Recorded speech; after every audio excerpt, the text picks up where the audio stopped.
O dízimo, a lei e os cristãos. O dízimo é a 10ª parte, ou 10%, entregue ou paga como tributo, especialmente para fins religiosos. A Bíblia mostra o primeiro caso quando Abraão deu a Melquisedeque 1/10 dos despojos de sua vitória sobre Quedorlaomer e os aliados destes, segundo diz Gênesis 14, 18 ao 20. O segundo caso diz respeito a Jacó, que em Betel fez um voto de dar a Deus 1/10 dos seus recursos, segundo diz Gênesis 28, 20 ao 22. Se Jacó já estivesse sobre a compulsão obrigatória de pagar dízimos, o voto que fez quanto a isso teria sido supérfluo. Portanto, é evidente que o sistema de dízimos não era costume ou lei entre os primitivos hebreus. Foi instituído com a implantação do pacto da lei, não antes. Vejamos as leis mosaicas referentes ao dízimo.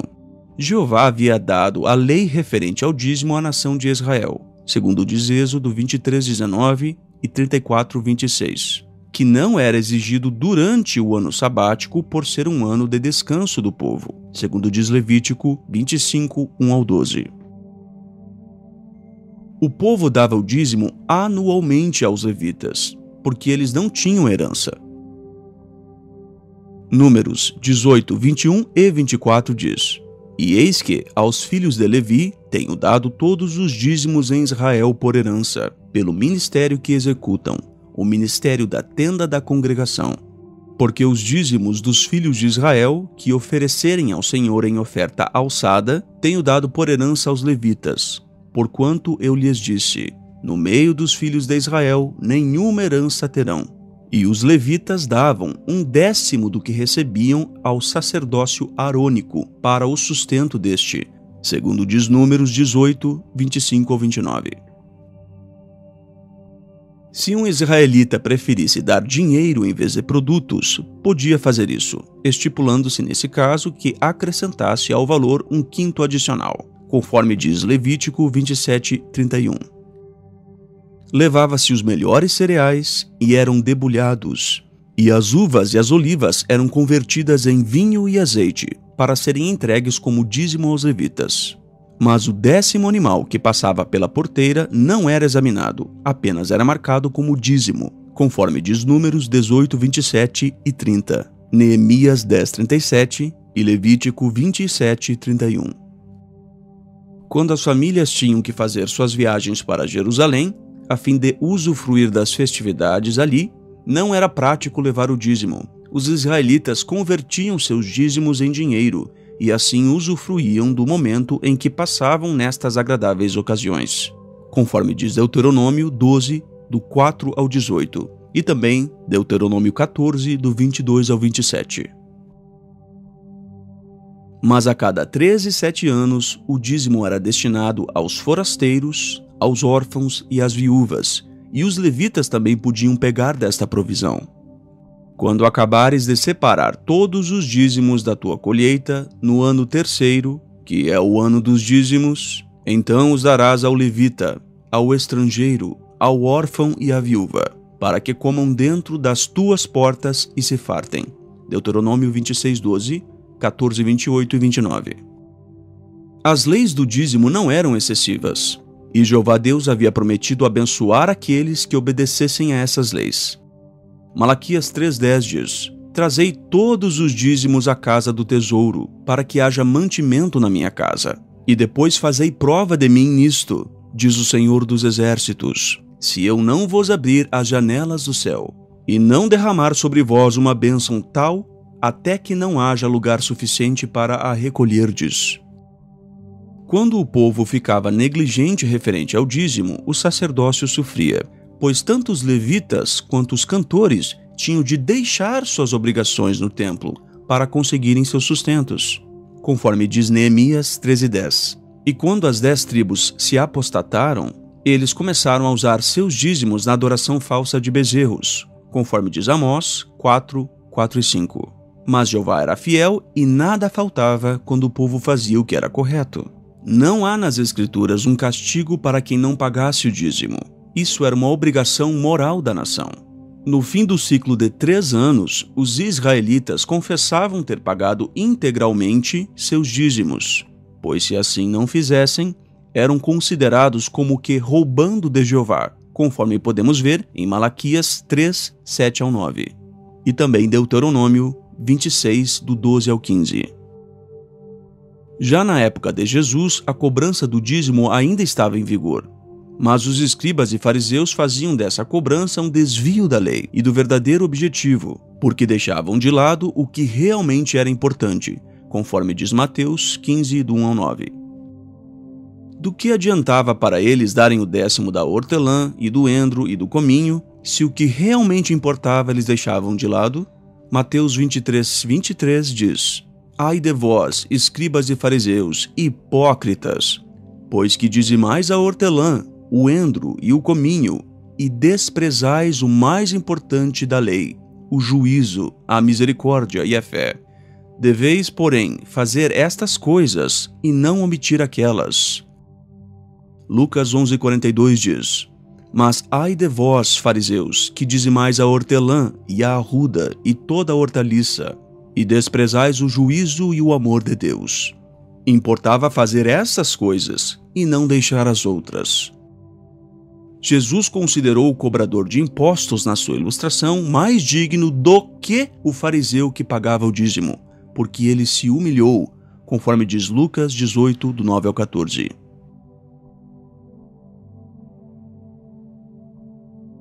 Ananias e Safira não morreram por deixar de pagar o dízimo. Há pessoas que acreditam e até pregam que Ananias e Safira morreram por não pagar o dízimo aos apóstolos. Mas não foi isso que aconteceu. Veja o fundo histórico da passagem. Os que tinham se convertido ao cristianismo ficaram em Jerusalém para aprender mais. E para que estes tivessem provisões, tais como alimentação, os outros cristãos ali começaram a fornecer para estes o alimento. Veja o que José fez em Atos 4, 34 ao 37. Não havia, pois, entre eles necessitado algum, porque todos os que possuíam herdades ou casas, vendendo-as, traziam o preço do que fora vendido e o depositavam aos pés dos apóstolos. E repartia-se a cada um, segundo a necessidade que cada um tinha. Então José, cognominado pelos apóstolos Barnabé, que traduzido é Filho da Consolação, levita, natural de Chipre, possuindo uma herdade, vendeu-a, e trouxe o preço e o depositou aos pés dos apóstolos. Veja que nem se menciona o dízimo nesse texto. No capítulo 5, que conta a história de Ananias e Safira, veja a trama deles nos versículos 1 e 2. Mas um certo homem chamado Ananias, com Safira, sua mulher, vendeu uma propriedade e reteve parte do preço, sabendo-o também sua mulher e, levando uma parte, a depositou aos pés dos apóstolos. Ananias não estava entregando o dízimo, e sim o valor total da venda. Mas ele escondeu uma parte dos apóstolos. Por causa de sua mentira, ele morreu. A mesma mentira contou a sua esposa Safira ao apóstolo Pedro, em Atos 5, 7 ao 10. Assim os dois morreram, não por deixar de pagar o dízimo, mas por mentir. Pedro, tendo recebido de Jesus o Espírito Santo, ele poderia perdoar ou não o pecado deles, mas como eram pecadores deliberados, não mereciam tal perdão. João 20, do 21 ao 23. Os cristãos não estão sujeitos a pagar dízimos. Mas como a congregação cristã recém-formada era financiada, já que não se usava mais o sacerdócio, vejam 2 Coríntios 8:12. Porque se há prontidão de vontade, será aceita segundo o que qualquer tem, e não segundo o que não tem. E o capítulo 9, versículo 7. Cada um contribua segundo propôs no seu coração, não com tristeza ou por necessidade, porque Deus ama ao que dá com alegria. Os cristãos tinham uma orientação de ajudar, não com contribuições fixas, mas com o que eles tinham. Até mesmo quem tomava conta da congregação trabalhava arduamente, e Paulo foi exemplo nisso, segundo diz Atos 18:3 e 1 Tessalonicenses 2:9. Já nas escrituras gregas, o Novo Testamento, não se menciona a cobrança de dízimos. Muitos usam o texto de Malaquias 3:10 como uma verdade absoluta para alegar a cobrança de dízimos. Mas lembre-se, o texto de Malaquias foi escrito por volta do ano 443, antes de Jesus entregar sua vida aqui na terra. O que isso tem a ver com o pagamento de dízimo?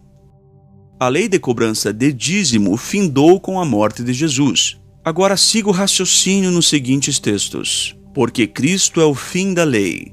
Por meio de sua carne, ele aboliu a inimizade, a lei de mandamentos em forma de decretos, e apagou o documento manuscrito que consistia em decretos e estava em oposição a nós. Com referência a Romanos 10:4, Efésios 2:15 e Colossenses 2:13 e 14. A partir do ano 33 da Era Comum, passou a existir um novo sacerdócio espiritual, não sustentado por dízimos, conforme diz Romanos 6,14 e 1 de Pedro 2,9. Quando o livro de Atos dos Apóstolos, no capítulo 15, menciona um concílio sobre as regras das quais eles ainda deviam seguir, veja o que dizem os versículos 28 e 29. Pareceu bem ao Espírito Santo e a nós, não impor a vocês nada além das seguintes exigências necessárias: abster-se de comida sacrificada aos ídolos, do sangue, da carne de animais estrangulados e da imoralidade sexual. Vocês farão bem em evitar essas coisas. Que tudo lhes vá bem. Muitos que hoje ainda pagam o dízimo não guardam os sábados, não fazem circuncisão, nem sacrifícios e as outras coisas que havia na lei. E aqui no texto lido não se faz mais referência a que se faça. Mas estes mesmos podem alegar: não há na Bíblia nenhum texto que diga que não é mais obrigatório o pagamento de dízimo. Será que não? Vamos concluir lendo Hebreus 7, 5, 12 e 18.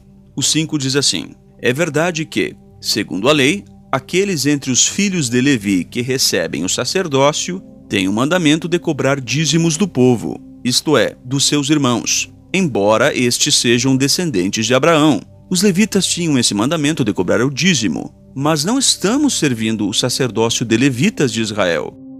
Então, como fica a lei do dízimo? Seguindo a leitura: pois, mudando-se o sacerdócio, torna-se necessário mudar também a lei. Houve uma mudança na lei. Agora observe o desfecho no verso 18. Porque o precedente mandamento é anulado por causa da sua fraqueza e inutilidade. Anular significa cessar, revogar uma lei ou privilégio, suprimir, por fora de uso. Sendo assim, fica claro que os cristãos não estão debaixo da lei do dízimo, mas podem ajudar a obra com suas contribuições voluntárias, conforme diz 2 aos Coríntios 8:12 e capítulo 9, versículo 7.